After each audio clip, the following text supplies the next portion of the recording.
Voilà. Quand vous voulez. Hey, grand, Bray.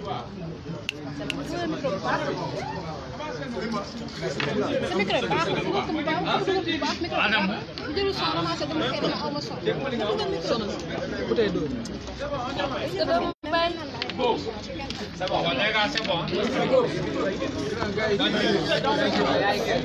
Qui bien, non, C'est bon. Voilà. C'est bon. C'est bon. Il faut que les gens se tiennent derrière.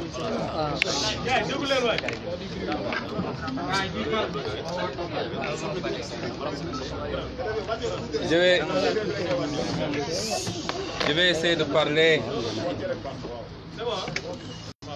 Je vais essayer de parler très fort pour permettre à tout le monde d'entendre, mais surtout à vos micros de pouvoir bien enregistrer.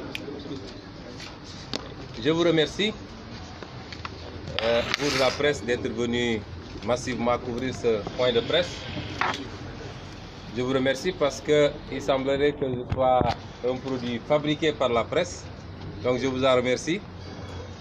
Et si par la grâce de Dieu nous étions élus, je vous ferai peut-être des micros qui enregistrent à partir de vos bureaux pour vous faciliter la chose. Et je pense que le lion qui dort encore ne sera pas rassuré aujourd'hui car il verra autant d'objectifs. Et c'est le produit, malheureusement, d'une série d'événements et d'activités qui ne sont pas des plus honorables pour le Sénégal. Nous avons convoqué ce point de presse pour vous parler de deux choses, mais ensuite vous permettre d'avoir à poser peut-être 3 ou 4 questions. C'est un point de presse, mais nous vous le permettons parce que nous pensons que les journalistes ont peut-être des questions à poser sur des problématiques qui n'auront pas été traitées ici. Donc je dis 3 ou 4 questions. Le premier élément a rapport, a trait avec l'assassinat lâche et inqualifiable de notre sœur Mariama Sagna, qui était militante de Pastef Keur Massar. C'est l'occasion de représenter nos condoléances à la famille éplorée, à tout son village, mais à tous les Sénégalais qui ont compati, sans exception. En tout cas, je n'en connais pas, qui ont compati à cette mort brutale et injustifiable.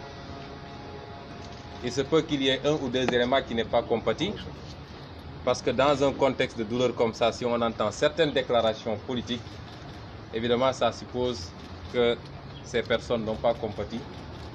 Et il est à se poser la question de leur humanité même. En profiter pour dire que ces enfants, puisqu'elle a laissé derrière elle 3 enfants à bas âge, seront les pupilles de notre parti politique, Pastef les Patriotes. Nous faisons ce devoir de mémoire vis-à-vis de notre sœur, d'accompagner ces enfants à tous les moments de leur vie.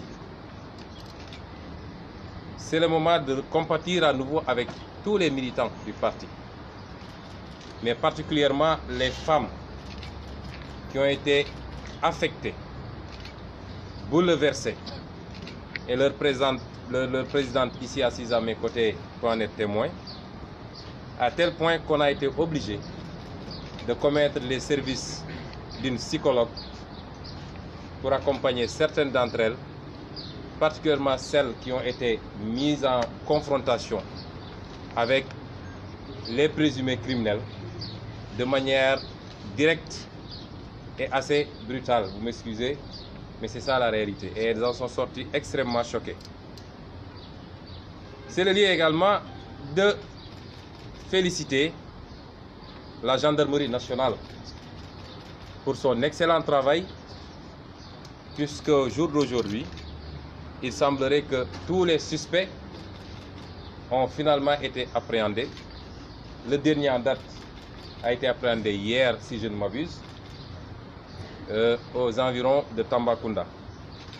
Nous félicitons donc ces services pour la qualité de leur travail. Notre position de principe dans ce dossier était de laisser se dissiper le deuil avant de nous prononcer. Il y avait un deuil extrêmement dur pour la famille, pour l'entourage et pour le parti, mais extrêmement dur pour tout le peuple sénégalais. Nous avions considéré, en dehors d'une petite déclaration réclamant que la lumière soit faite, qu'il était indécent d'avoir à se prononcer sur cette affaire-là. Certaines déclarations nous ont été prêtées, elles n'ont jamais été tenues par nous-mêmes, puisque personnellement, j'ai pu assister avec tout le parti, accompagner la famille pour l'autopsie, accompagner la famille pour la levée du corps, mais me déplacer personnellement jusqu'en Casamance, jusqu'à Kagnobon, son village, pour assister à la prière mortuaire et assister à la mise en terre. Nous prions pour le repos de son âme, que Dieu lui accorde son paradis éternel. Sur le principe, autant nous félicitons la gendarmerie, autant nous déplorons l'attitude du procureur de la République dans ce dossier. Sur le principe de la communication du parquet, nous n'avons pas de problème. Ça doit être de règle désormais. Encore que la précipitation avec laquelle il y a eu communication du parquet dans ce dossier, alors qu'il y a énormément de crimes en cours d'instruction, de traitement sur lesquels il n'y a pas eu jusqu'à présent de conférence de presse. Je rappelle que dans la même localité, à peine une semaine à l'avant, un douanier a été retrouvé mort dans son véhicule, apparemment assassiné. Vous n'avez jamais entendu de conférence de presse du procureur. Mais sur le principe, nous n'avons pas de problème. Mais il en est autrement quand il s'agit du contenu de la déclaration du procureur. Je tiens à rappeler que le procureur de la République est rattaché au procureur général, qui lui-même reçoit ses instructions de la chancellerie et donc du président Macky Sall directement. C'est très important d'établir cette ligne. Le parquet s'est empressé de qualifier le mobile alors que l'assassin présumé n'était pas mis aux arrêts. Le procureur s'est empressé de déclarer sur un ton péremptoire qu'il n'y a aucun mobile politique à ce crime. Le procureur, 48 heures après, alors même que le principal suspect n'était pas encore appréhendé, s'est permis cette déclaration d'avoir à écarter un mobile. Pourtant, lui-même situait le meurtrier aux environs de Kaolack. Ce qui veut dire qu'il n'avait alors été ni appréhendé, encore moins entendu. Ça, c'est d'une part. Et d'autre part, il demande l'ouverture d'une information judiciaire, non pas pour meurtre, mais pour assassinat. C'est contradictoire, puisque l'assassinat est défini comme le meurtre commis avec préméditation ou guet-apens. Ce qui différencie le meurtre de l'assassinat, c'est que l'assassinat est préparé, organisé, planifié, avec un mobile à la clé. D'un côté, il écarte le mobile politique et de l'assassinat, et de l'autre, il demande l'ouverture d'une information judiciaire, non pas pour meurtre, mais pour assassinat. L'assassinat est défini comme le meurtre commis avec préméditation ou guet-apens. La préméditation est le dessein formé avant l'action de porter atteinte à la vie de quelqu'un. Une telle qualification qu'il a lui-même proposée aurait dû le déterminer à être moins péremptoire dans ses conclusions au sujet d'un mobile qui, manifestement, ne pouvait être élucidé à ce stade de la procédure.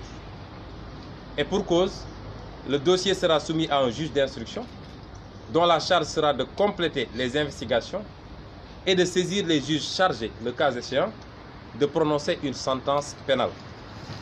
Donc ni lui, ni personne d'autre n'en connaissent grand-chose pour l'instant, en attendant la saisine du juge chargé d'apporter plus de précisions et une fois que le présumé assassin sera mis aux arrêts et leurs éventuels commanditaires connus. De surcroît, en réglant d'emblée la question du mobile, il aura enfreint les pouvoirs des juges appelés à trancher l'affaire. Même si le mobile est indifférent, il entre en ligne de compte dans l'application des circonstances atténuantes. Alors que ces derniers ne sont pas encore prononcés, faute d'être saisis. Enfin, la suite des événements prête à équivoque. Lorsqu'un personnage influent du parti au pouvoir a franchi le Rubicon en déclarant que la victime avait été retrouvée avec de fortes sommes d'argent.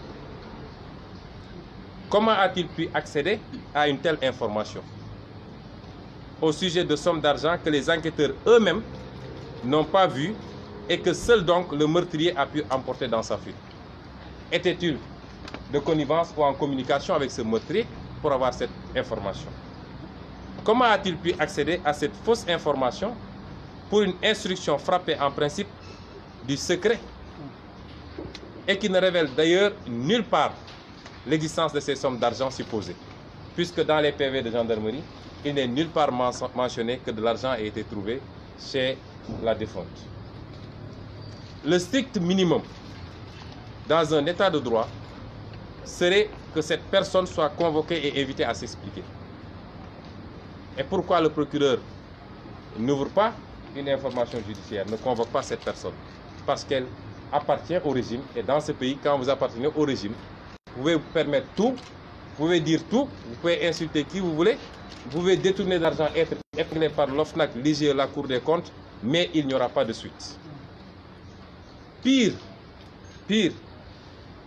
un autre allié du pouvoir a effectué une sortie médiatique pour affirmer connaître le meurtrier et désigner un nom à ma personne.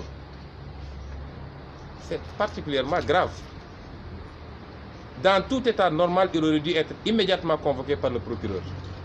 Mais rien n'en a été. Il n'a pas été convoqué. Il n'y a même pas eu de réprobation.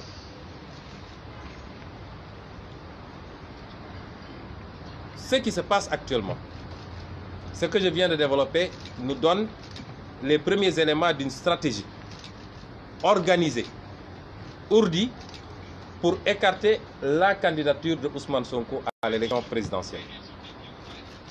Tout ce qui est en train de se passer concourt à un seul objectif: comment faire pour écarter Ousmane Sonko de la course à la présidentielle.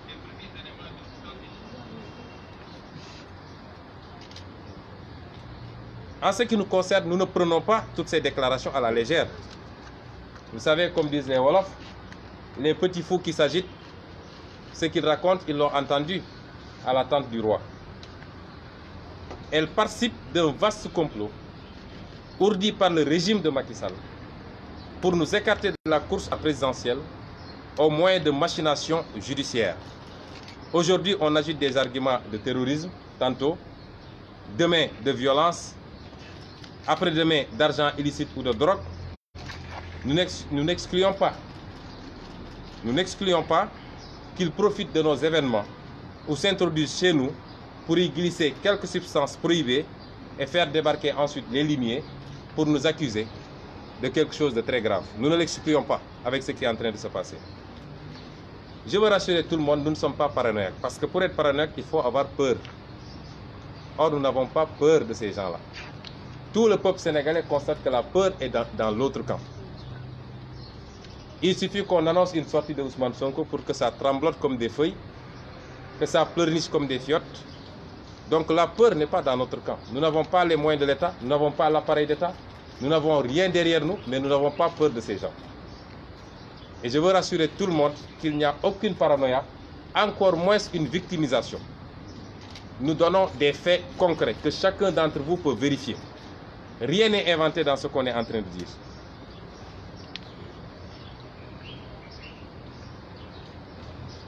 Pastef et son président. Pastef et son président peuvent se targuer d'être parmi les formations politiques et les leaders politiques les plus pacifiques du Sénégal. Jamais on a enregistré des cas de violence depuis que Pastef existe. Nous avons les militants les plus disciplinés. Nous subissons toutes sortes d'agressions. Vous n'avez jamais entendu une violence perpétrée par Pastef. Nous avons tous les moyens pour le faire. Parce que aucun parti n'a plus de jeunes que nous aujourd'hui. Et ce n'est pas des jeunes qu'on alimente, à qui on donne de l'argent. C'est des jeunes volontaires qui viennent spontanément, par centaines, par milliers. Vous n'avez jamais entendu parler de violence venant de Pastef. Nos manifestations sont organisées avec discipline. Quand nous terminons nos manifestations, nous nettoyons même la place publique qui a servi à l'organisation de cette manifestation. Personne ne pourra nous attribuer des faits de violence. Et pourtant, ceux qui parlent, vous voyez chaque jour leurs militants se taillader à coups de machette, se piquer des couteaux, le sang gicle de partout à chacune de leurs réunions. Donc si vous devez chercher la violence, il faut la chercher de ce côté-là.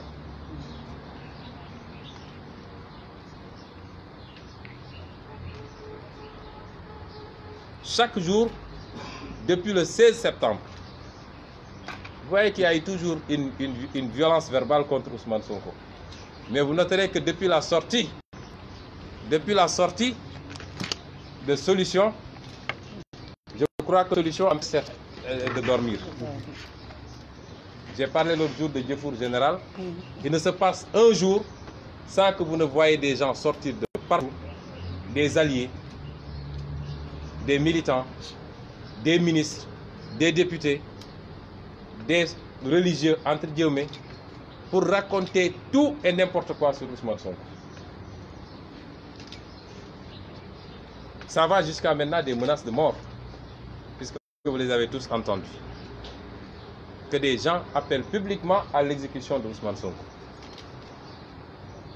C'est pourquoi nous avons écrit au ministre de l'Intérieur. Nous avons écrit au ministre de l'Intérieur qui lui-même m'a publiquement menacé sur les ondes d'une radio. Tout le monde l'a entendu. Nous avons écrit à ce ministre de l'Intérieur pour que l'État assure ma protection.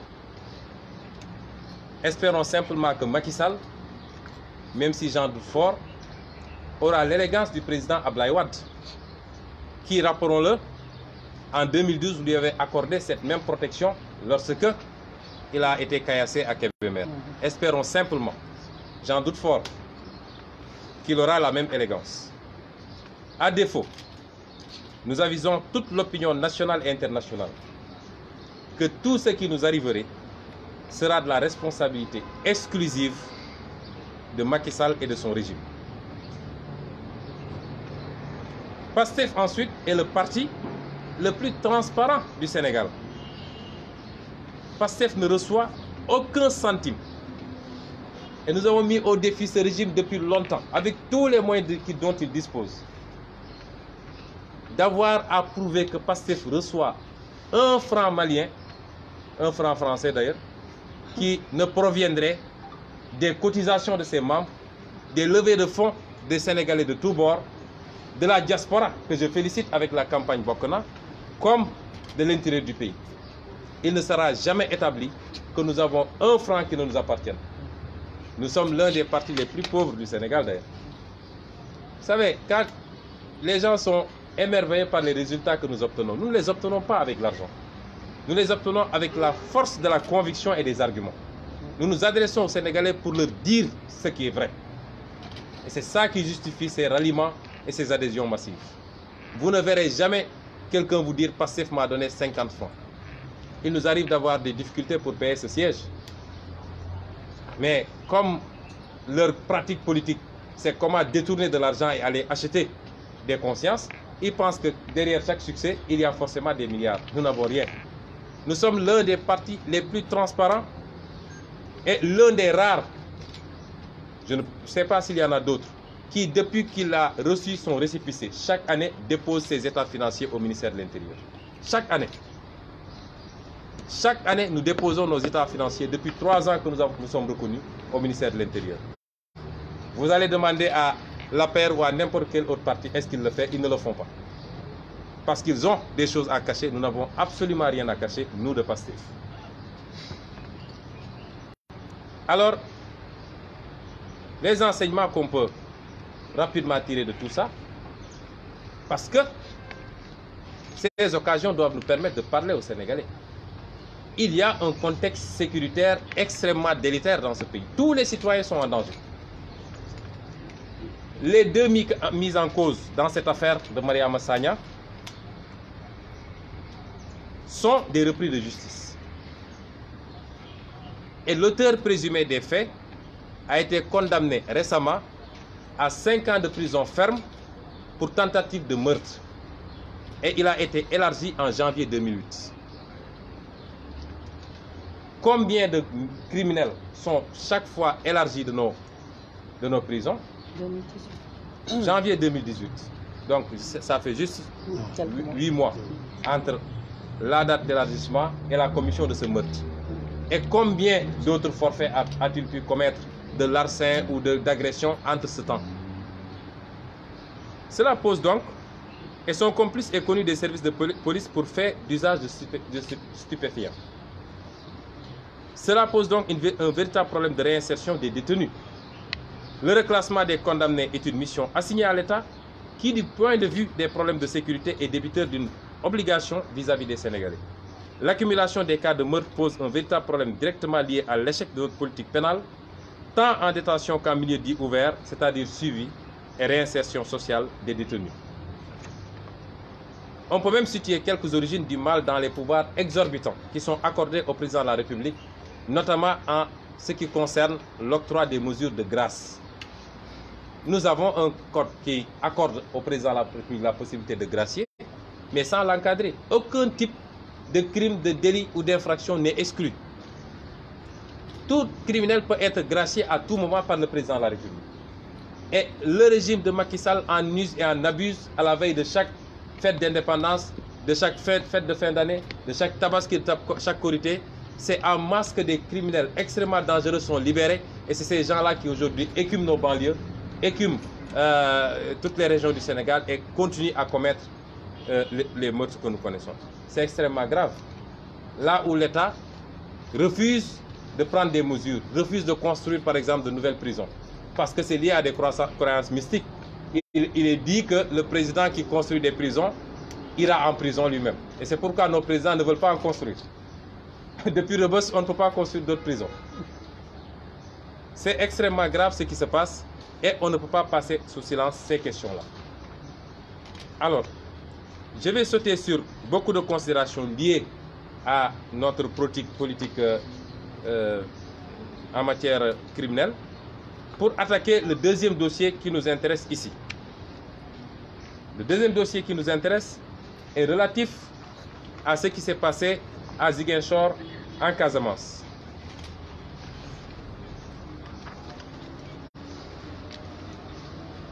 Ici, on a la deuxième série d'éléments de stratégie pour écarter le candidat Ousmane Sonko. Ce qui s'est passé à Casamance, c'est qu'il y a eu un gendarme. J'insiste, je signe et je persiste. Malgré les dénégations mensongères, excusez-moi du terme, du ministre de l'Intérieur, il y a eu l'intervention d'un gendarme reconnu, identifié. C'est le gendarme Mendy. Je ne fais pas un focus sur ce gendarme, qui est un petit frère, avec qui je partage la même région, qui n'est en réalité qu'un agent qui agissait sous ordre. Donc je ne voudrais pas qu'on pense que nous nous focalisons sur ce gendarme. Ce qui nous intéresse, c'est ce qu'il y a derrière ce gendarme. Accompagné d'autres gendarmes et un chauffeur. Parce que c'est lui qu'on a formellement identifié. S'est rendu à Lindiane, chez l'un de nos collecteurs de parrainage. S'est rendu au siège de notre parti à Ziguinchor. S'est rendu à mon domicile familial chez ma mère se sont même rendus, j'allais dire, pour se livrer à un harcèlement et réclamer nos fiches de parrainage. C'est comme ça que cela s'est passé. Et quand ils ont terminé, après leur intervention, auprès des responsables politiques en charge de la collecte des signatures pour le parrainage, ils sont retournés à la caserne avec des renseignements. Les officiers de police judiciaire de la section de recherche ont procédé à l'audition de responsables politiques et un procès verbal en a ainsi été dressé et signé de façon obligée par les responsables politiques de PASTEF en l'absence d'avocats. À ce niveau, la stratégie consistait à envisager une arrestation des responsables qui seraient mis en garde à vue puis déférés au parquet. Le procureur allait signer le juge d'instruction pour l'ouverture d'une information. Et sous ce prétexte, quel que soit le prétexte qui allait sortir, moi-même, Ousmane Sonko, j'allais être interpellé comme étant le commanditaire de ce qui aurait été reproché à ces militants. Donc c'est une solution anticipatrice de la stratégie machiavélique qui est mise en place. Et chaque jour avec une nouvelle stratégie. Chaque jour, nous sommes informés d'une nouvelle stratégie. Et c'est au plus haut sommet de l'État que ça se passe, que ça se tricote. Mais pour le moment, en tout cas, ils n'ont pas encore obtenu gain de cause parce que Dieu est plus fort. Donc, nous avons constitué un avocat à la personne de Maître Djibi Diaye pour endiguer cette stratégie. L'avocat s'est rendu à la section de recherche de NEMA à Ziguinchor, accompagné d'un huissier pour constater tous les manquements à la procédure.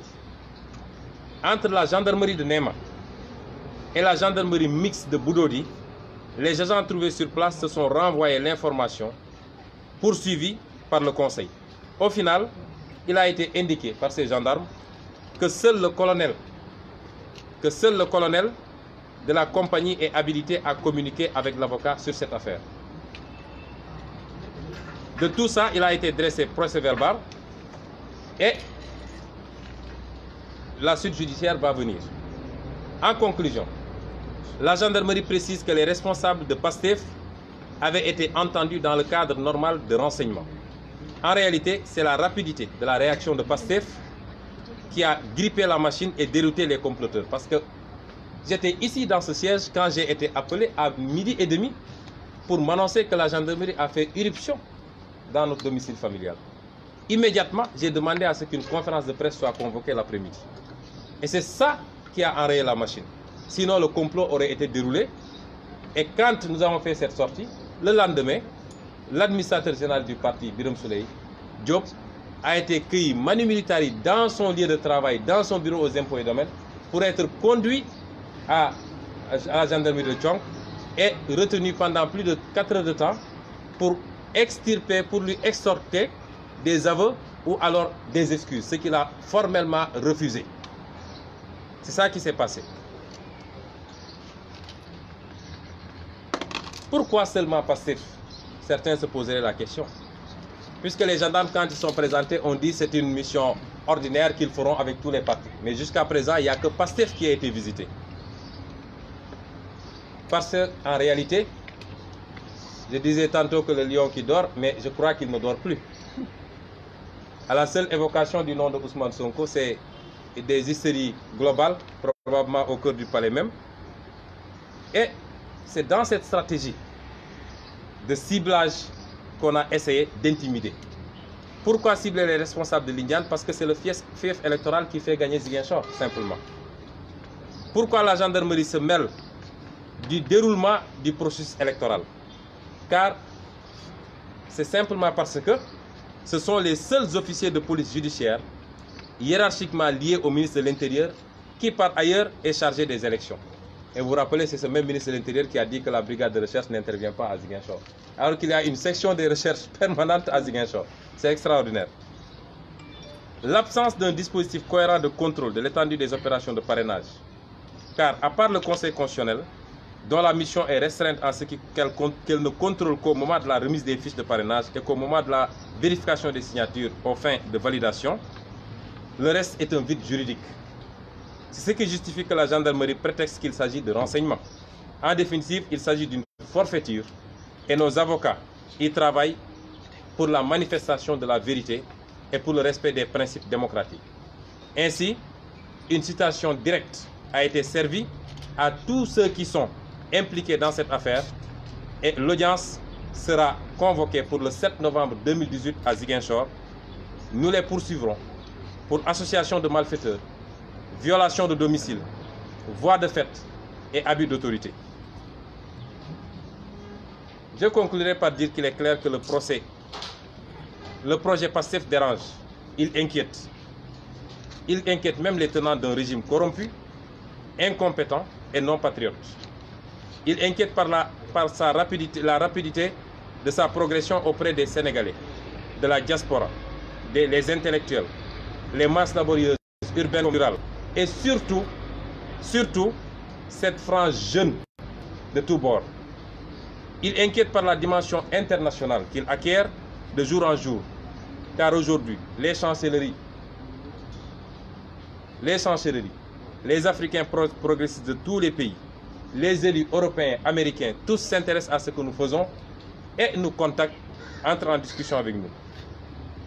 Chers compatriotes, le Sénégal est à la croisée des chemins en 2019. Le monde nous regarde et nous avons une opportunité historique de prendre notre destin en main définitivement. Ne la gaspillons pas une énième fois. Voilà les quelques mots que je voulais dire par rapport au point de presse. Je peux faire un résumé en Wolof avant de vous laisser poser vos questions auxquelles je répondrai rapidement pour vous libérer pour que vous puissiez être dans vos rédactions.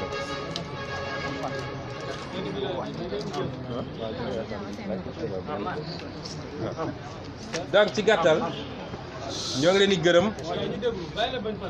di gërëm ci seen teewaay di wax ni rek dañoo woote jotaay bi pour waxtaan ak Sénégal yépp ku ne ci biir réew mi ku nekk bitim réew waaye waxtaan ak àdduna yépp it parce que lii xew Sénégal tey àdduna yépp a ngi koy seetaan ñoo koy bind wala ay télévision internationale ñoo koy def ci li xew Sénégal ak la ñuy liggéey ñun ñoo ngi commencé ñu dellu di jaale ay mbokkam ay waajuram boroom këram doomam waaye di jaale it waa parti bi yëpp rawatina jigéenu parti bi ndax daf ci am ñoo xam ne tey mbir mi daf leen def psychose am na ci ñoo xam ne tey sax dañoo mujj jël ay psychologue yu leen di suivre ndax keroog bi ñu leen wooyee gendarmerie ne leen ñëw leen xàmme ñi ñu jàpp ba wax ndax ñoom la dañoo ñëw rek ñu boole leen ak ñooñu directement amul benn kiiraay bu ñu teg seen diggante loolu nag doon choc ak jigéen nu mu sensibiliser ñu jógee ci jàpp ni ñooñu bis bu ñu leen bàyyee te xame nañ seeni kanam dinañ leen wër fu ñu munti nekk pour faagaagal leen di masawu sénégalais yëpp ndax ñëpp a naqarlu mbir mi ñi ko naqarlu daal ñaar wala ñett la parce que su dëj amee nit ñi nekk ci naqar ab nit war a mun a taxaw moom di ci wax ju ñaaw joo xam ne Sénégal yëpp dégg nañ ko damay jàpp ni kooku war nañoo xoolaat niteem waaye Sénégal yëpp a naqaru li xew ndax Sénégal réewu yërmande la Sénégal xamuñu fi violence xamuñu ko woon dañuy gis léegi daf ñoo war a tiital ñun ñëpp dinaa di jaajëfal waa gendarmerie ci liggéey bu rafet bi ñu def ak ni ñu gaawee ba fexe ñi mu concerné ñu teg ci seen loxo ñu teg loxo ci ñoom bëgguñu woon nag gaaw wax ci mbir mi tant que dëj bi mu nga ci woon ndax topp nañ ci gunge famille bi fekkee ba autopsie bi jeex ñu fekkee levée du corps bi gunge ko ba Casamance fekkee fu ñu ko jullee gunge ko ba ca armeel ya denc ko ñu doog a dellu si moo tax boobu ba léegi kenn dégguñu si ñu ne teg rek waaye dinañu ñaawli taxawaayu parquet ci dossier bi ndax waa parquet gis nañ gaaw gi nga xam ne procureur gaaw na koo génn wax te ñëpp xam nañ ni procureur dañ koy waxloo ndax procureur mu ngi dépendre ci procureur général moo xam ne moom ministre de la justice moo koy digal te ministre de la justice moom Macky Sall moo koy digal kon procureur su waxee rek dañ ko wax loo waaye gis nañu nu mu gaawantoo wax ci mbir mi naam sax lu war a nekk la ndax loolu la yoon wax léegi bu dara amee procureur bu ñu demee ba avancé ci enquête bi war naa mën a wax leeral nit ñi waaye kii dañoo jotul avancé ci enquête bi ñaari fan lañ ci def ci jàpp gi kenn lañu ñaar lañu jot a jàpp waaye ki ñu wax ni moom moo boom Mariama Sagna moom moo def ñaawteef bi moom jàppaguñu ko woon ba yéen ñëpp dégg ngeen ni démb ci guddi lañ ko jàpp kon ci anam googu lan moo waraloon procureur di gaawantu di génn ñu fàttaliku ni ci semaine bi ko jiitu am na ab douanier boo xam ne fekk nañ ko ci otoom ñu boom ko waaye déggu leen procureur génn te ci même quartier bi la mu gaawantu génn ba pare ci loo xam ne ki ko def jàppaguñu ko enquête guñ ko juge d'instruction saisiraguñ ko moom mu gaawantu naan mbir mi du mbirum politique daal di écarter li ñuy wax mobile politique loolu di lu doy doy war ñu jàpp ni mënuñoo rafetlu taxawaay procureur ci loolu te ni ñu bëgg a orienter sénégalais yi ci benn côté rek loolu dal suñu xel surtout ci jamono ji nga xam ne bis bu ne ngeen dégg ñu jël ay wax yu ñaaw a ñaaw teg ko ci ndodd Pastef bis bu ne ngeen dégg ñu menacé ñu ba tey ci mujj dégg ngeen ñuy ku dem ba di menacé ne nañ ñu rey am na loo xam ne xel mun na cee tey ndax ñu organiser meeting bu réussir moom mu bokk ci ñi ko gënoon a suuxat teguñu ci 1 heure de temps ñu ne fekk nañ ko ñu boom ko newuñu looloo tax ñu boom ko de waaye mënuñu koo dàq tant que enquête bi matul moo tax lan moo waral procureur di gaawantu di tëb naan dañuy écarter lii wala dañuy écarter li mu def sax dafa violer secret de l'instruction te loolu jaaduwul ci réew mu mel ni Sénégal ñu koy naqarlu di ko ñaawlu di wax nag képp kuy yëngatu ci mbirum justice ñi ma toogal nii ñaar ñi avocat lañu waaye ba ci ñaaw nga xam ne magistrat lañu ci ni ñoom nañ leen ñu ngi leen di ñaan comme suñu waxee dara ci justice ñëpp jóg wax waaye bu justice di doxee ci noo xam ne du anam gu rafet na ci nit ñi di wax parce que noonu la ñuy defaraatee justice bi di wax ni procureur jamono jooju muy wax moom ci boppam ma nga naan kii ndeyu mbir mi ki ñu jàpp ni mooy ndeyu mbir mi li tubaab naan présumé ñoo ngi ko fooge Kaolack booru Kaolack ci enquête boo xam ne ñi ngi bëgg a jàpp nit nga gaawantu def conférence presse joxe turu nit ki joxe fan la nekk amaana sax su defuloon loolu jàpp nañu waaja bu yàgg loolu naka la ko mën a defee mu dellu si ne mbir mi du meurtre assassinat la mooy du loo xam ne lu bett ñëpp la waaye lu ñu préparé la lu ay nit waajal la daal di teg seeni pexe pour def loolu waaw loolu su amee loolu la tubaab di wax assassinat bokkul ak meurtre kon moom dafa waroon tey ba enquête bi gën a avancé kon ñu ngi ñaawlu taxawaayu procureur ci noonu mu ko doxalee ñuy wax ni dégg ngeen nit ay kilifa yu bokk ci Macky Sall ay kilifa yoo xam ne ci Macky Sall lañu bokk daal di jóg ñoom wax ñaari wax yu rëy yoo xam ne réew mu amoon su doon justice lañu am dëgg ñooñu waroon nañ leen woolu bu yàgg kenn ki jóg na taxaw ne ndaw sa fekk nañ fa xaalis bu bëree bëri muy ab wax goo xam ne du dëgg ndax lañ fa fekk ña doon def enquête bi rek ñoo ko mën a wax te ci PV gendarmerie lay nekk te mosuñoo wax loolu benn waaye ñaareel ba li gën a garaaw mooy su dee loolu am na te ka daw moo yor xaalis boobu comme su dee xaalis bi am na xanaa moom dafa doon jokkoo kooku di wax ak moom ndax moom moo yónni kooku kon loolu ca saase la ko procureur waroon woo te defu ko ñaareel bi mooy keneen ci ku nekk ci nguur gi ñëw taxaw ne ndaw si ko boom xam nañ ko moom Ousmane Sonko moo ko boom kooku dañ ko waroon woo ci saasa waaye dañu ne ci réew moo xam ne boo àndeek Macky Sall lu la neex waxal lu la neex defal gis nañ fi ñoo xam ne ay milliards lañu toxal ñu jàppaleen fii ci ay rapport tey ñu ngi nii ànd ak Macky Sall di gundaandaat di organiser ay meeting gis nañ fi ñu wax ay njombe yoo xam ne tey rek nit wax na ba ne nañu assassiné Ousmane Sonko dara du ci mujj parce que Macky Sall la àndal waaye ku fi opposition waxuma la sax nga wax waaye soo juumee ba am lu rëcc sa làmmiñ rek ñu gaawante nag ne nañ ko tëj nañ ko pexeel nañ ko faagaagal réew muy doxee noonu mënul dem.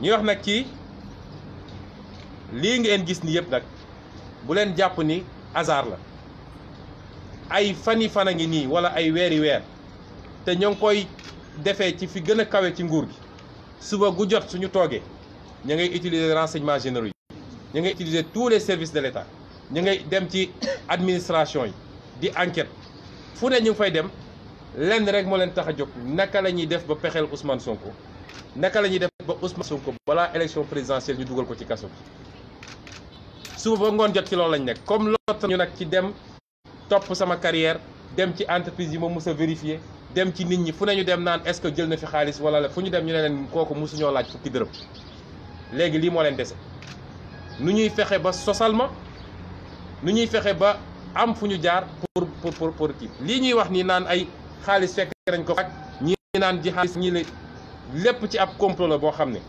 ñun ñi ngi xool ni sañ nañu fexe ba am lu ñu dugal suñu biir kër moo xam drogue la moo xam xaalis la moo xam fexe ba yebal nit mu dugal fa ëllëg ñu yónni ñu gaawantu yónni alkaati yi ñu ñëw ne fekk nañu lii ci kër Ousmane Sonko wala ñu bàyyi suñuy manifestation yi ñuy organiser ñu fexe ba def fa lu ñaaw a ñaaw fexe ba am ñu ko jiiñ ci ñun ne nag Ousmane Sonko mooy responsable parce que moom mooy président parti ci pexe yooyu la ñu nekk subaak guddi subaak ngoon ña nga ca dañuy réunion ba ay 4 heures du matin ci lu ñuy def ci loolu te lu ñu def nag yéeg nañ ko ñoo ngi sant yàlla moo tax situation bii ni mu melee moo tax ñun bind nañu Aly Ngouille Ndiaye bataaxal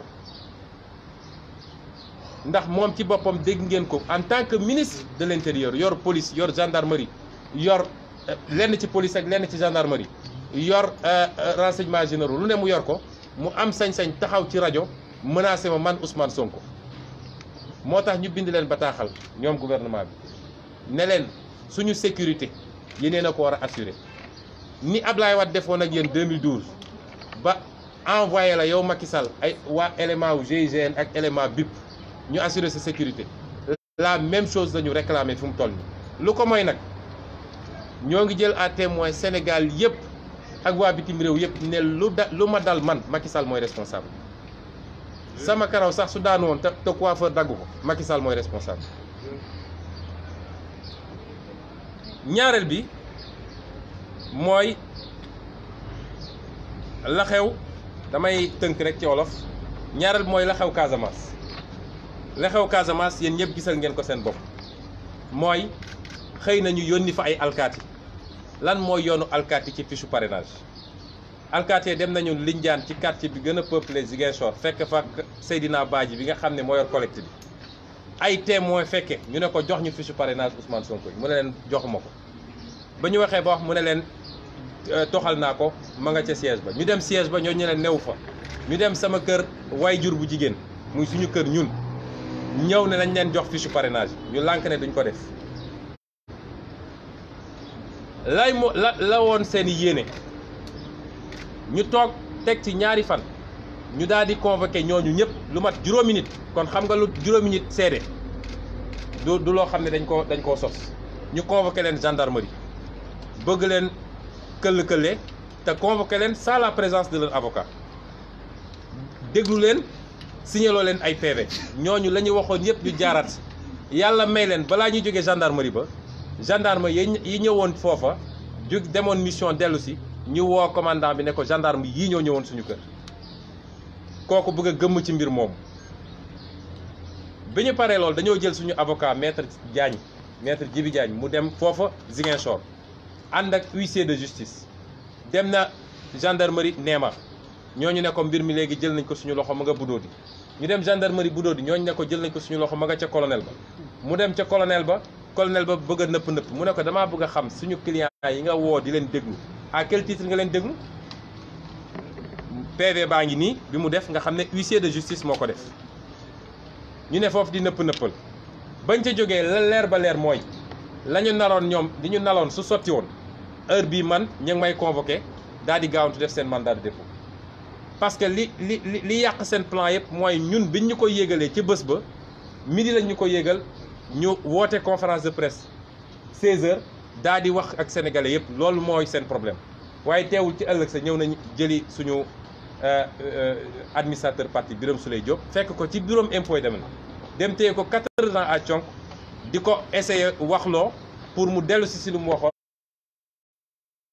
wala mu jéggalu mu lànk ne defuma ko kon pexe yooyu yëpp nga xam ne ñu ngi koy tëral tey ak menaces yi nga xam ne chaque jour yaa ngi koy dégg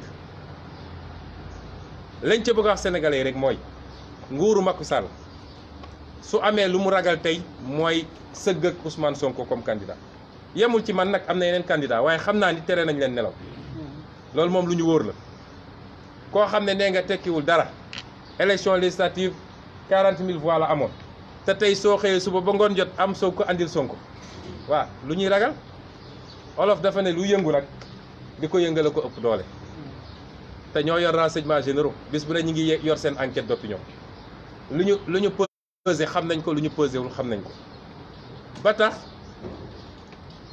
déposé nañu plainte pour kaawu Ziguinchor bi dinañ déposer plainte pour kaawu Mariama Sagna bi kaawu Ziguinchor servir nañu citation directe ñi nga xam ne seen loxo takk na ci mbir bi yëpp le 7 novembre la ñu war a teew ci kanamu tribunal bu boobaa dinañu wax lan moo waroon ñu dem teew foofu kan moo leen yónni woon ak lan moo taxoon ñu yónni leen mbir mi dina leer waaye dinañ ko topp ba fa mbir mi di yegg et on va voir lan moo ciy doon taxawaay justice ñu wax daal ci gàttal lii lépp nag dafa am lu muy wund mooy tey naka la ñuy def ci ay pexe soo bëggoon jot ñu ngi liggéey ci loolu pour lancer bi nga xam ne Pastef am na ko ay milliers de sénégalais muy ci àll bi muy ci taax yi muy jigéen ñi muy góor ñi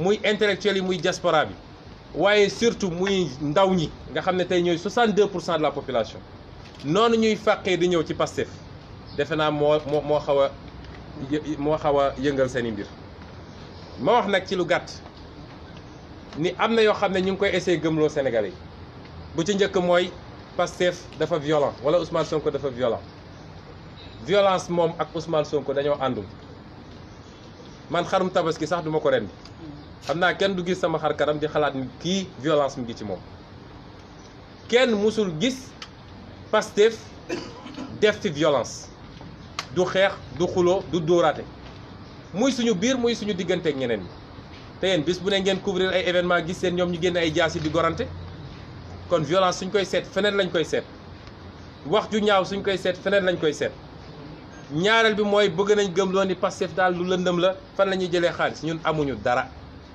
xaalis ci boppam la ñu amut waaye ñoo xam ne jàpp nañ ni politique mooy nooy def ba tekk xaalisu réew mi daal di wër di distribuer xaalis gi jàpp nañ ni ku am succès ci politique rek forcément xaalis moo la ko jox doo mës a toog ba dégg ku la ne Pastef jox na ko fukki dërëm jeunes yi di ñëw di ñu fekk si t-shirt yi ñuy sol sax ñoom ñooy jël seen xaalis jënd t-shirt musuñoo def mobilisation ba andi ay car te saa yu ñu wootee 3000 personnes 5000 personnes ñëw amul kenn koo xam ne paas sax dañ ko koy jox ñun conviction la ñuy demee mooy pas-pas nag mooy Pastef loolu moo leen jaaxal ci suñu progression ñuy wax sénégalais nii gis nga ñoom suñu amoon lu toll ni tarfata ayn ci preuve ci li ñuy wax heure bi maa ngi rëbës maa fay jiitu ñi fa nekk ñëpp sosal nit nag sa adversaire wala sax ñoom sa ennemi parce que léegi ñoom li ñuy def mbirum ennemi la loolu dafa yomb waaye sénégalais yi léegi dañoo yeewu de kenn mënu leen nax Macky Sall bu amoon lu toll ni tarfata ayn ci Ousmane Sonko heure bi maa ngi kaso bu yàgg ñeenti at ñi ngi wër fu ne dugg nañ fa te bu soobee yàlla ilaa yow mi diin du ñu gis dara lu ñu mën a teg ci Ousmane Sonko parce que ñun duñu ñoom nag ñun duñu sàcc duñu laal lu ñu moomul gore nañu am nañu dignité lu ñu yàlla jox ñu yem ca lool ñun duñu ñoom kon ma daane rek ci wax ni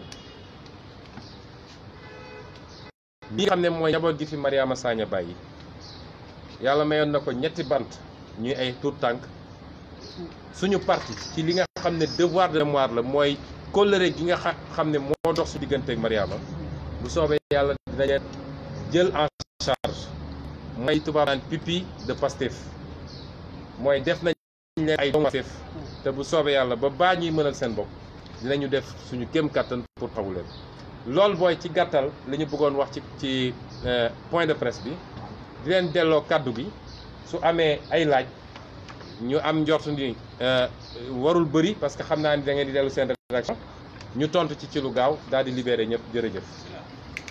Voilà, on passe aux questions.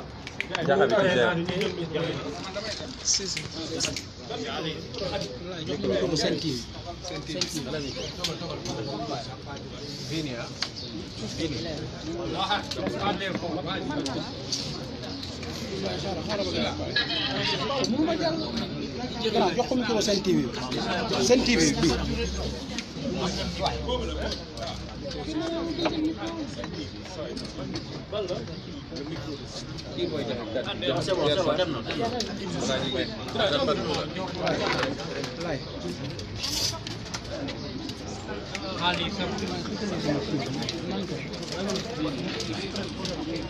non dafa kale voilà ok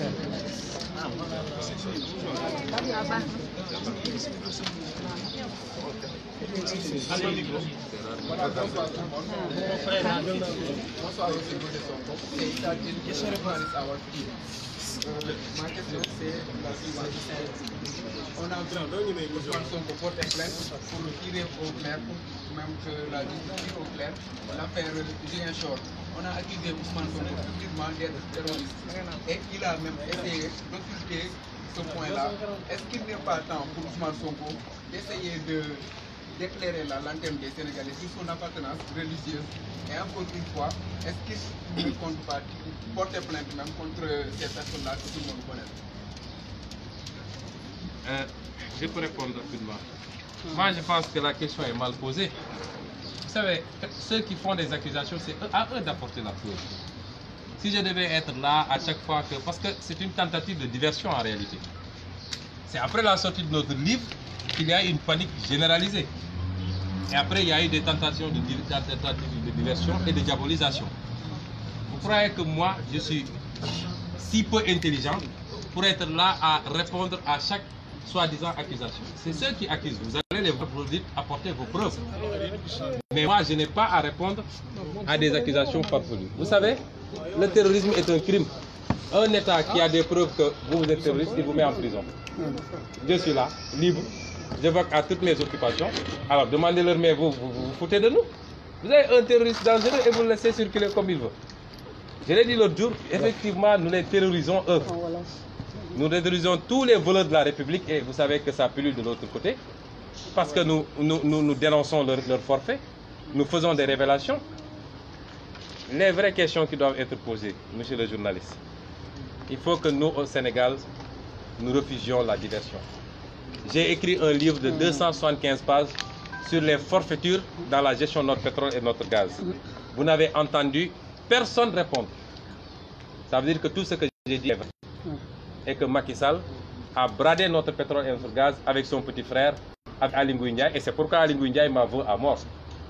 Il m'en veut à mort et il passe tout son temps à chercher comment me liquider. Posez-leur ces questions-là. La deuxième, les gens ont dit pendant longtemps, oui, mais il ne fait que critiquer, qu'est-ce qu'il propose? J'ai dit, chaque chose a son temps. Je crois que ça a été une sorte d'onde de choc dans ce pays. C'est 233 pages et nous les avons défiés. Moi, mon seul interlocuteur, mon seul alter ego, c'est Macky Sall. Tous les petits gigolos qui s'agitent là, ils ne m'intéressent pas. J'ai publiquement défié Macky Sall en lui disant, vous avez votre PSE. Depuis 4 ans, je critique le PSE en disant que ça ne nous amènera nulle part et en le démontrant. Vous avez entendu un seul d'entre eux faire la critique de ce livre. Ils n'en ont même pas le niveau. Qui? Donc, la directrice du commerce extérieur, elle a tenu donc un point de presse ce matin. J'étais pas encore informé. Ah, donc, mais n'avancez pas donc non. Des choses que... Attendez, vous êtes journaliste ou partisan de la paix? Non, non, vous n'êtes pas journaliste. Vous êtes partisan de la paix. Je dis, parce que vous vous énervez d'ailleurs, ça n'a rien à voir. Si vous êtes professionnel, vous restez calme. Je dis, On va faire des attaques sans savoir ce je n'ai entendu personne jusqu'à présent. Si on m'informe qu'il y a quelqu'un ce matin qui a parlé, moi je n'ai pas suivi la presse ce matin. Je n'ai entendu personne faire la critique de mon livre. Mais mieux encore, j'ai lancé publiquement un défi à Macky Sall. Je lui ai dit, vous pouvez venir avec tout votre gouvernement, si vous voulez, et on débat. Vous avez votre PSE, nous avons notre livre de vision. Avez-vous vu une réaction jusqu'à présent? Et on nous parle de je ne sais quoi. Je rends grâce à Dieu. Je crois qu'ils sont en train de nous baliser le terrain. La tentative de diabolisation a largement échoué. Depuis 2 semaines, et je remercie tous les guides religieux du Sénégal. Je ne peux pas vous dire le nombre de coups de fil que je reçois de Touba, de Tivaouane, de Medina Baye, de Léona Niassène, de tous les foyers religieux. J'ai reçu des centaines de coups de fil. Parce que les Sénégalais ne sont plus manipulables. Ils ne sont plus manipulables. À partir de ce moment, je crois que si vous les voyez, eux, vous leur poserez la question sur comment ça s'appelle, les allégations qu'ils font et pourquoi ils ne poursuivent pas s'ils sont sûrs de ce qu'ils disent. Je ne sais pas s'il y a... Oui, Henri Maham Diaye du groupe Immédiat. Alors, l'autre actualité, c'est cette vidéo qui fait polémique et qui fait débat. Alors, cette vidéo, vous l'avez dit, à travers les zones de la RFM, date très longtemps. Nous sommes en 2018. Est-ce que vous maintenez cette vidéo? Je vais d'abord dire, surtout ça participe de la diversion. Nous, ce qu'on veut, c'est un débat. Nous les avons défiés. Nous sommes à 4 mois d'une élection présidentielle. Les Sénégalais, ce qu'ils veulent, c'est un débat d'idées, de propositions. Nous sommes ouverts à tout débat et à tout moment. Ils n'ont qu'à venir en débat.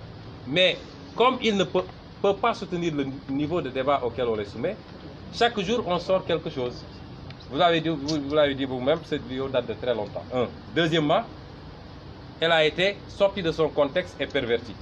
Parce que je n'ai cité aucun nom dans cette vidéo, si vous l'avez visionné.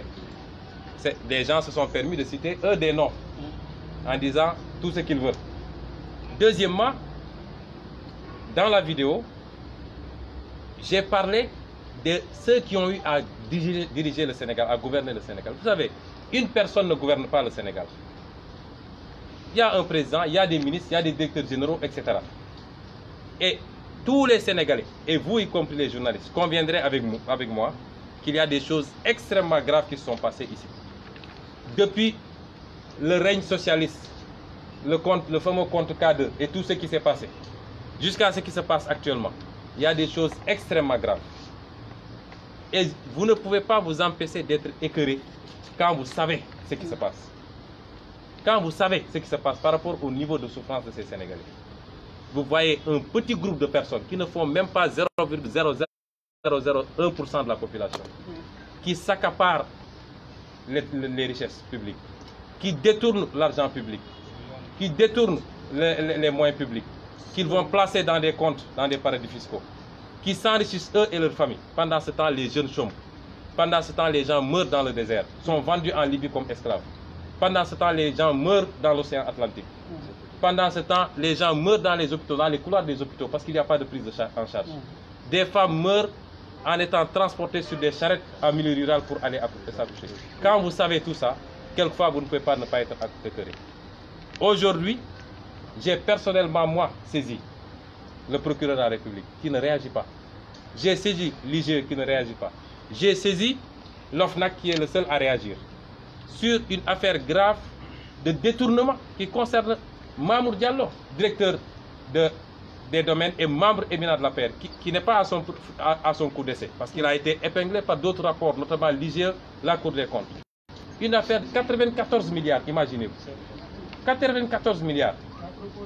Assis sur du faux, c'est à propos du foncier, assis sur du faux pour enrichir 1 ou 2 hommes d'affaires, 3 ou 4 hauts fonctionnaires, 4 ou 5 politiciens. Qu'est-ce que vous pouvez faire avec 94 milliards avec le peuple sénégalais, avec les jeunes, avec les hôpitaux, avec. Quand vous vivez ça tous les jours, quand vous avez l'information, vous êtes écœuré. Et je considère que ça, c'est des crimes graves qui sont commis contre le peuple sénégalais. C'est dans ce contexte-là que je me suis prononcé. Maintenant, l'objectif, c'était de me mettre en mal avec le peuple sénégalais. Je ne pense pas qu'il sera atteint, il n'est pas atteint.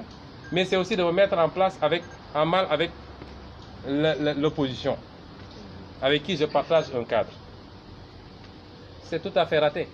Ils ont sorti cette vidéo parce qu'ils étaient informés des démarches qu'il y avait pour une rencontre et des discussions avec le président Abdoulaye Wade.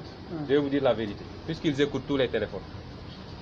Je peux vous dire que ce matin, j'ai discuté pendant 1 heure de temps avec le président Abdoulaye Wade. Et il m'a dit, je ne vous dirai pas tout ce qu'on s'est dit, mais il m'a dit, il faut dire publiquement, je t'autorise à le dire, que tu mènes un combat propre et tu as mon soutien. Ce matin. On s'est parlé pendant 1 heure de temps, il est au Qatar, je suis ici. Et je peux vous annoncer que dans les tout prochains jours, je me rendrai au Qatar pour des discussions approfondies. C'est ça qu'ils ont voulu guillotiner en s'empressant de sortir cette vidéo, c'est raté. Pas d'excuses alors. Je dis, s'excuser par rapport à quoi? À la vidéo. Il n'y a aucune excuse à se faire. Si ça a pu éventuellement heurter, ce qui n'est pas le cas, en tout cas pour le président Abdoulaye Wade avec qui j'ai beaucoup discuté, si ça a pu le heurter lui, avec qui j'ai ces relations, etc., ça peut, mais ce n'est pas le cas. Il n'y a absolument rien de grave dans cette vidéo à regretter ou à retirer ou je ne sais quoi. Je dis, j'apprécie beaucoup. Vous savez, j'ai toujours fait mon appréciation des régimes successifs. J'ai toujours dit que le meilleur président qu'on a eu, c'est le président Abdoulaye Wade. Ce n'est pas des propos de circonstance, vous pouvez voir toutes les vidéos, c'est sur YouTube. J'ai toujours maintenu cette position-là. Et je considère que cet homme ne mérite pas le traitement qui lui est infligé aujourd'hui. Moi, si j'étais président de la République, je le réhabiliterais entièrement dans ses fonctions d'ancien président. Je ne suis pas d'accord avec lui sur tout. Et dans nos discussions, on en parle. Je ne suis pas d'accord avec lui sur tout. Il y a eu du moins bon. Mais au moins sur un certain nombre d'aspects qui nous sont très chers, nous. Notamment la question du patriotisme. Il a été le seul à avoir osé à ramener l'intérêt des Sénégalais, à défendre l'intérêt des Sénégalais. Maintenant, après, quand les choses sont venues, la manière dont ça a été géré, il y a beaucoup à dire et je crois que les Sénégalais ont sanctionné par rapport à ça. Je réclame, je réaffirme tout cela et je dis, on a voulu faire d'une montagne une souris, comme ils vont continuer à le faire durant les 4 mois à venir, chaque jour avec son lot, mais nous sommes, nous, dans une trajectoire politique et je pense que ce qui est recherché est toujours, malheureusement, ils ne l'obtiennent pas. Pour cette fois-ci également, ils n'obtiendront pas le résultat recherché parce que les Sénégalais, les jeunes particulièrement, les élites, tous les Sénégalais ont dépassé l'ère où ils peuvent se faire manipuler aussi facilement. Donc c'est ce que j'avais à dire sur cette affaire-là, en disant en termes de cause que, vous savez, un parcours politique.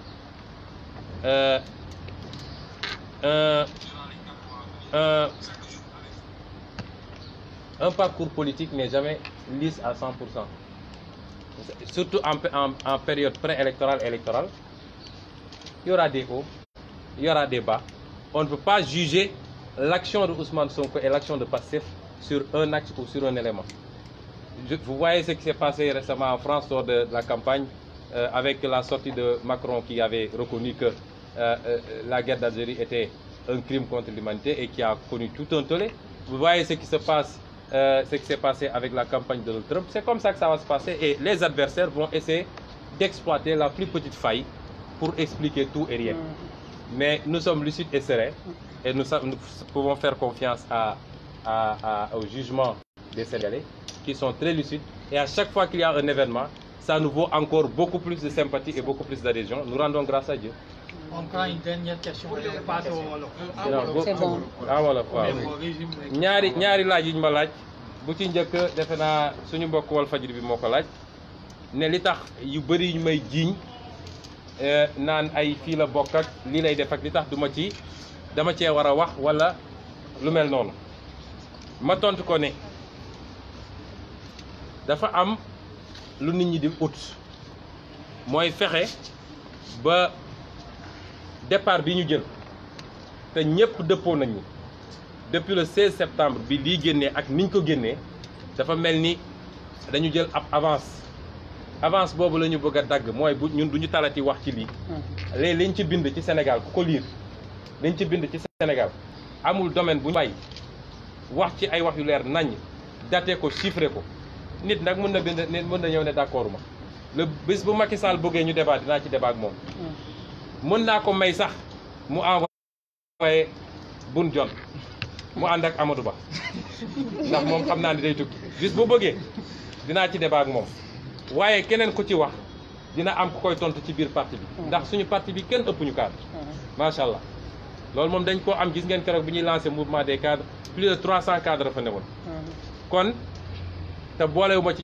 ñu nekk ay diaspora keneen ak keneen ku ci wax man mënul doon sama nawle cadre yaa ngi nii ku ci bëgg a débat nañu dem ci télé yi suba ba ngoon jot di débat waxuñu toog rek def sa conférence de presse naan livre bi page nangam da ngay ñëw nga débat suñu cadre toog suñu seen cadre toog ngeen wax wala Macky Sall toog ma toog waaye xam naa ne loolu du gaaw a am wala mu ñooñu ma wax mu yebal leen ñun fi mu ne nii loolooy suñu priorité mais xam nga dafa am stratégie contre-feu yow journaliste yaa ma ko gën a xam mooy su dara ne këtt ne joñ xaw laa gëlëmal nooy def ba taal beneen daay ci côté bi nit ñi di daw ci loolu fàtte la leen donc suñu leen toppoon ñun bis bu ne kenn génn def benn accusation ma dem taxaw woo conférence de presse ne damay tontu mais kon am nañ li ñu bëgg mais ñoom ñooñu di wax su ngeen taxseeg ñoom nee leen lan mooy seen preuve ndax muy ci diine muy ci droit temporel la ñuy wax mooy ki accusé mooy joxe preuve mosoo gis nag ma ñëw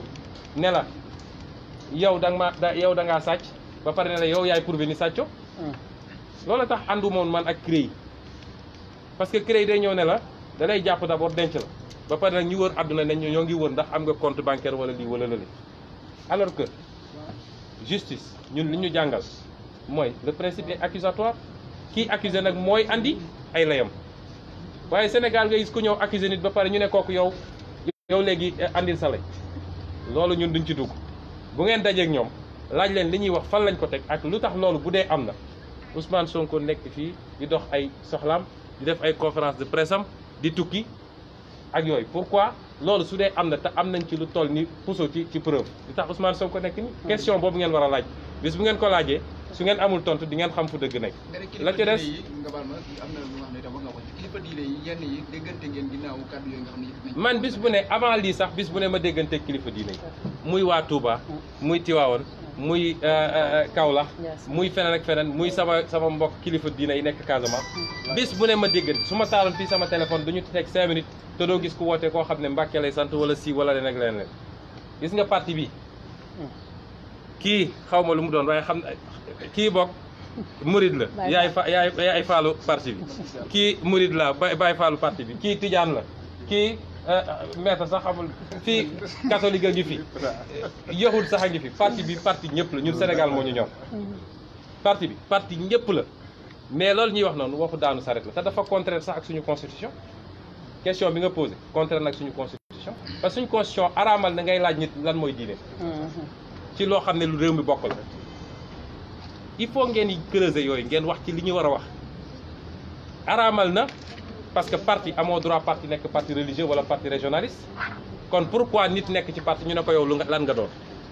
foofu déjà problème am na fa mais gis nga ñun xaritu ñëpp lañu macha allah dañ maa bëgg boo xam ne man sax damay am kersa lu xew ñu yëgal ma muy ak foyer religieux bu mu mën a nekk kon loolu peine perdue la mënuñ ñoo boole kenn ndax réew mi koo bëgg a defar da nga koy defar ak sénégalais yëpp da nga koy defar ak kilifa diine yi soo duggee ci livre bi li ma proposé ci diine gisaguma ko fi proposé ndax proposé naa ci livre bi ne rapport diine ak état dañ ko war a institutionnaliser suñuy voté budget assemblée nationale ñu voté budget culte ne 100 milliards wala 150 milliards budget culte la lii day dem ci njàngale daara yi ak église ba lii day dem ci defaraat jàkka yeeg defaraat exi lii day dem ci màggal lii day dem ci gàmmu mu bañ a doon loo xam dañ koy bàyyi président yor ay maletam ñu naan fonds politique su demee naan woo ku nekk di jox naan mais ñu institutionnaliser bind naa ko fi ma dellu ci loolu ne bu ma yàlla joxoon réew mi bu ñu ko yàlla joxoon ay haut conseil xaw ma la nag lan yu bëri yooyu ñu créé te kenn xamul lu mu doon mais dañ ko fiy dindi assemblée nationale mooy am bu ñu libéré nag proposition yaa ngi fi ak benn organe boo xam ne kilifa diine yëpp dañ fay am représentant bu dara amee ci réew mi ñu ne découvrir nañu pétrole wala gaz wala nangam ñu bind fan lañ ko découvrir lan mooy quantité yi naka la demee et cetera ñiy wax arabe ñu laak ñu def ko ci arabe ñiy wolofal ñu def ko ci wolofal ku ne ñu jox la ne leen nag dañoo bëgg ngeen wax ñu lan moo ci seen xalaat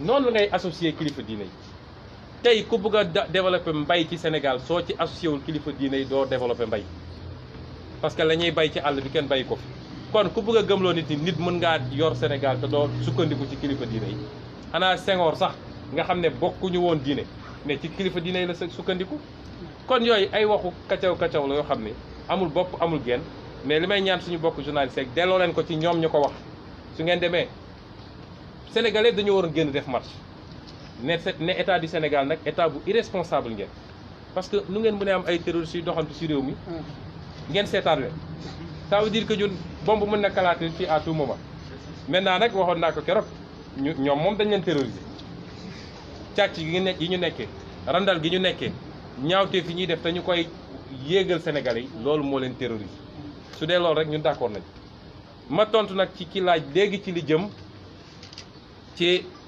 vidéo bi ñu génnee te defe naa démb ak tey andi woon na tuuti wax wala wax ju bëri sax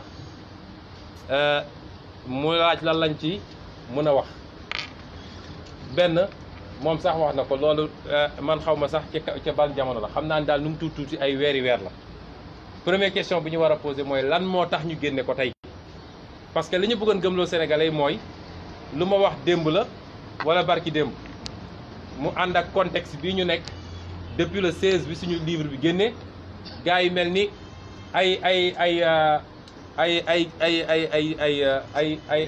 jinne yoo libéré ku nekk di tëb di dal man de leneen nit di wax dama naan est-ce que muucu woon ay mbir wala fikiruñu ko donc contexte boobu ak li ci tegu mooy nañuy fexe ba diaboliser ñu am na démb ku ma ne diaboliser bi dee ko wax ci olof pour ñëpp xam mooy tam ñu dem waaw tam ñu dem am na beneen bu ma waxoon sax moom ni ñuy def daal ba tam ñu dëmm ba Sénégal yëpp ne wuututut waa ji nii dëkkal nañ ñu fi MFDC dëkkal nañu fi Daesh dëkkal nañ ñu fi nu mu tudd jihadiste dëkkal nañ ñu fi violence ne dañoo violent waaye dafa arrogant ak arrogance voilà xam nga Sénégal moom wax dëgg mooy arrogant bon xam naa ni benn góor daf ma ne fii ak élection yi moom Ousmane Sonko ëmb na rek nga dul dégg ma ne ko loolu sax naa ko dégg góor mu ne ma kon wasin na lañ dul wax ma ne ko dinañ ko wax ba pare génne liir bu tooy xepp ne ñoo ko fekkoon fële alors mais ci contexte boobu lañ ko génne may wax ni d'abord lu yàgg la ñaareel bi mosuñoo toog ba suñu xel dem ni dañoo war a jël Masamba wala Mademba boom ko ñi nga xam ne rek ñi ngi tëb di dal su dee dañoo tiit ah defe naa mun nañu dalal seen xel kenn du leen boom waaye nag kenn ku nekk dañ la dénkoon nga yor ko wallahi bis dina ñëw di nga rendre compte de parce que dafay yomb trop li nekk ci réew mi duñ ci dugal suñu loxo parce que ñun duñu ñoom justice dañ koy libérer gis nga corps de contrôle yi bind naa ko fi benn corps de contrôle dootul rattaché à la présidence de la République du UG du cour des comptes mi nga xam ne chancellerie lañ ko rattaché ñëpp dañ leen di libérer ñu am seen autonomie budgétaire seen autonomie d'action mun a def seen i programme dem def seen i audit suñu paree yóbbu ci procureur su procureur yéexee di yox-yoxi bind naa ko ci livre ñu may leen ñoom ñu tëb procureur saisir directement le juge waaye defe naa du soxla sax ay audit yu bëri ndax li fi nekk ci rapport ku ko génne woon faxas rek mbir mi léegi mu leer loolu coow yi nga gis yëpp nag loolu mooy seen ragal waaye wax ji li ko andi moo ëpp solo mooy léeg-léeg da ngay am lu la métti ci sa xol léeg-léeg da ngay wax bi ngay wax da ngay am lu la métti ci sa xol parce que réew mu mel ni Sénégal ñu ne bokk nañu ci ñaar fukki réew ak juróom yi gën a ndóol ci àdduna paj bu baax amu fi lekk gu baax amu fi dëkk gu baax amu fi école publique amu fi ndaw yaa ngi jël jël désert bi naan dañuy dem Europe ñu leen di torturer ci dëkku naar yi wala di leen jaay comme esclave fii ci Libye ñiy dugg ci géej gi bis bu ne ngeen gis image yi c'est intenable ay ndaw yoo xam ne néew yi la ñuy collecté mel ni ay gunóor chaque jour ngeen gis loolu chaque jour ngeen gis jigéen boo xam ne ci saret lañ koy teg pour mu dem wasini léeg-léeg sax mu ñàkk doom ji ci kaw saret bi chaque jour ngeen gis koo xam ne cancer na feebar mënuñu koo faj seen mënuñu koo defal chimiothérapie fii biir Sénégal chaque jour ngeen gis koo xam ne ci couloir hôpitaux yi lay dee école bi xale yëpp sacrifié nañ leen ñëpp xam nañu lii dootul école nga gis ci jamono jooju ay kilifa yoo xam ne sénégalais dañ leen wóolu ba fal leen bañuy soxla dañoo ñëw fu nekk ne dimbali leen ma ngeen fal ma ñu jox leen réew mi ñu ñëw toog di gundaandaat jël suñu xaalis yëpp détourné ko randal ko xam nga détournement du dara lu dul vol waaye pour rafetal ab saay-saay bu sàccee fii ginaar ñu ne il a volé ab homme politique bu sàccee ay milliards ñu ne il a détourné mooy diggante sàcc ak randal waaye yëpp sàcc la rek ñu jël xaalisu réew mi ay milliards ci suñu pétrole ci suñu gaz ci suñu or ci suñu zircon marché public yi ñu surfacturé ko lu jaroon jar fukk ñu def ko ñeent fukk ci lépp loo xam ne impôt sénégalais yi la parce que jaaykatu caaf bi toog fi di jaay caaf su liggéeyee ba ngoon dugg ci boutique bi am 1000 francs ne xaaral ma jënd lu ma defee sombi pour sama famille ma ngay fay TVA impôt googu la ñuy jël yóbbu assemblée ñu voté ko ñu jox ko budget Macky Sall ak nguuram ñu jàpp xaalis bi di ko randal ñii ubbi ay compte dans des paradis fiscaux ñii seen njaboot nekk à un rythme de vie boo xam ne suñu la nee oto yi seen doom yi di dawal rek da ngay jom loolu nga koy gis bis bu ne te yàlla may la nga nekk sama position man di lu bëri di gis lu bëri léeg-léeg sa xol dafay xaw a jóg te loolu sénégalais bu mu naqariwul rek wax dëgg yàlla doo patriote ñëpp la war a métti parce que am nañu tout ce qu'il faut pour faire ce pays là defar ko rapidement ba mu des nag kilifa politique yi ñu war a am loolu mooy andi yenn saa yi ci waxtaan ñu xaw a dëgëral tuuti mais ce n'est rien c'est pas méchant ma wax ni liñ ci jubloon nag mooy féewale ñu ak sénégalais yi waaye saa suñu tegee benn acte ne dañoo bëgg loolu yàq deru Ousmane Sonko ca boobu la ñuy am plus de sénégalais yu ñëw ci ñun yu dul jeex opposition bi mën naa la su ma yoroon sama téléphone génneel la ñu bëree bind nañ ma ay message ñii woo ma li andi wax ji nag ma wax leen ko dëgg ñoom dem nañu ba yéeg ni am na ay waxtaan yoo xam ne ay ñi ngi dox jéego yi suñu diggante ak président Abdoulaye Wade defe naa loolu moo leen tere nelaw fi mu toll nii ndax xam nañ ni loolu bu amoon moom defe naa musiba dina am ci ñoom tey ci suba waxtaan naa ak président Abdoulaye Wade lu yàgg ci téléphone bi ma nga Qatar maa ngi Sénégal nee na ma man affaire bi sax reetaan la ma def ndax man su ma lay xool damay gis sama bopp bi ma amee 40 ans lii waxam la mu ne ma bi affaire bi amee man reetaan la ma def ne ma na nga ko wax publiquement maa la ko autorisé ni man dama rafetlu sa taxawaay ci Sénégal xeex bi ngay xeex bu set wicc la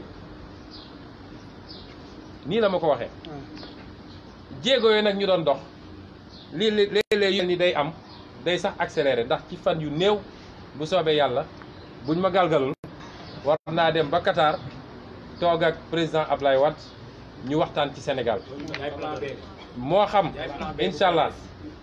incha allah yàlla moo xam lu ñuy déggoog lu ñu dul déggoo parce que